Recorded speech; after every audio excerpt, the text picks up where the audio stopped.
el segundo homenaje al doctor Miguel León Portilla en México, y tú te preguntarás por qué, y la gente, ¿no? Se debió a que mucha gente me dijo que cómo era posible que yo hiciera una exposición en París, en el Instituto de Cultura de México, que cómo era posible que no la exhibiera en México. Y entonces dije, bueno, pues sí, lo voy a hacer.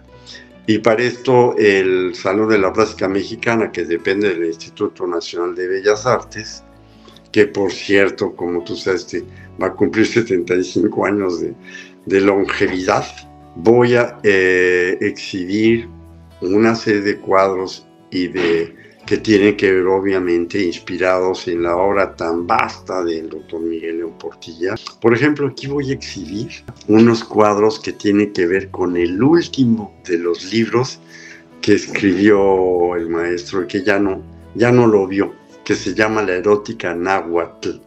Tú vas a ver ahí el cuento del vendedor de chiles, ¿sí? O las mujeres cómo derrotan psicológicamente y sexualmente a Axayacatl, que quería apoderarse de Chalco, y otros cuadros más, ¿no? Uno dedicado, si no mal recuerdo, a Mezcli, es decir,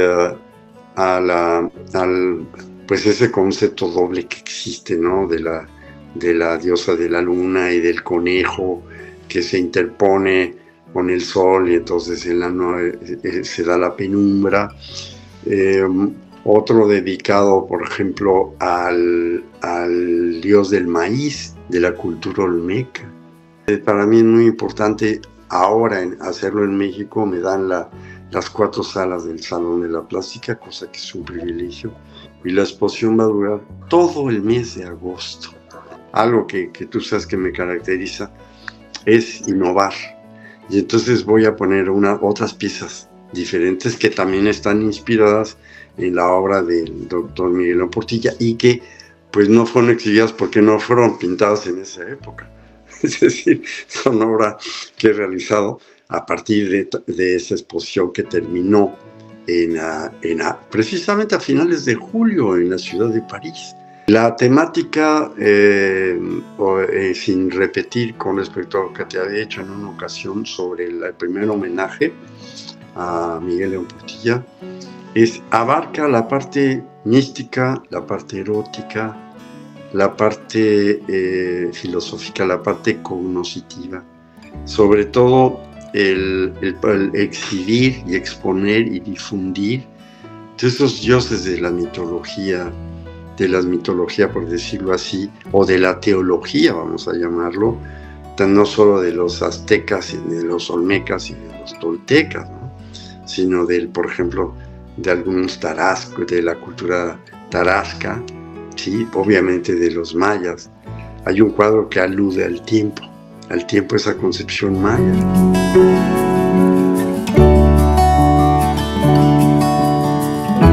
De hecho, el salón fue creado en 1948 a la par del INVAL, el Instituto Nacional de Literatura, porque la gente dice el INVA, pero es el INVAL.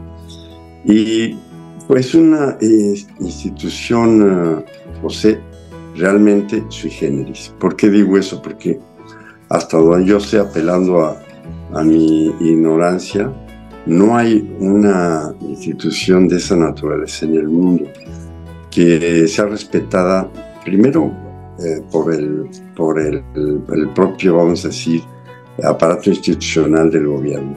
Es decir, el Salón de la Plástica depende del Instituto Nacional de Bellas Artes, pero es autónomo. El Instituto Nacional de Bellas Artes históricamente ha proveído un coordinador. Por el salón han pasado varios coordinadores y coordinadoras, como Lourdes Chumacero, aquella mujer que incluso fue la compañera de Ali Chumacero, el poeta. Y en una época ella coordinó el salón. Pero ¿cómo fue que se creó, José Sobrevilla? Bueno, se creó a partir de la inquietud de pues, nuestros queridos maestros ancestros, como fueron Diego Rivera, como fue Siqueiros.